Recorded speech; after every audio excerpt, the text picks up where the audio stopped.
大家好，我是小妈。今天我们用黑豆自己在家做豆腐脑，早餐来上一碗，细腻嫩滑，咸甜随意搭配。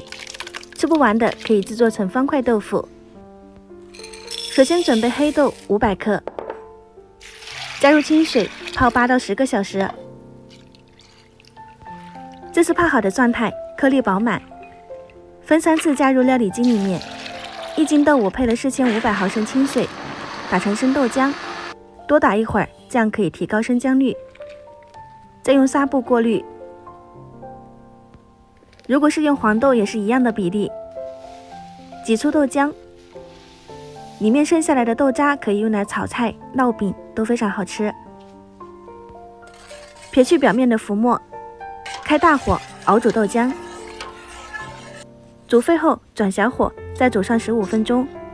豆浆一定要煮透，再关火晾3分钟降温。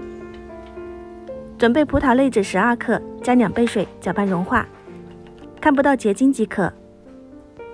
降温好的豆浆，把表面豆皮捞出，晒干后，这个就是腐竹。分2次倒入融化好的葡萄类脂水，快速的搅拌均匀，静置凝固。这个时间大概10分钟。表面这一层是不吃的，把它撇去。里面的豆腐脑细腻嫩滑。吃的时候呢，用勺子轻瞟，放进碗中。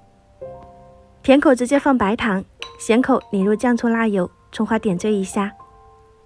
这2种口味你更喜欢哪一种呢？咸口香辣开胃，甜口细腻嫩滑，入口即化。我本人的话呢是比较喜欢甜口的，早餐的话呢可以吃上3到4碗。剩下来吃不完的，我们直接倒入到豆腐模具里面，摊开，再盖上纱布。这个模具有一点大，所以只能做成方块豆腐。再盖上，用重物压30分钟。老豆腐的话呢，还可以再压一会儿。我们今天的豆腐脑比较少，所以的话呢，压制30分钟时间是刚刚好的。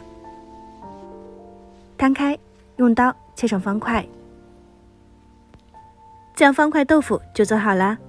从开始制作我就喝到了豆浆，吃到了豆腐脑，最后呢还得到了一大盘的豆腐。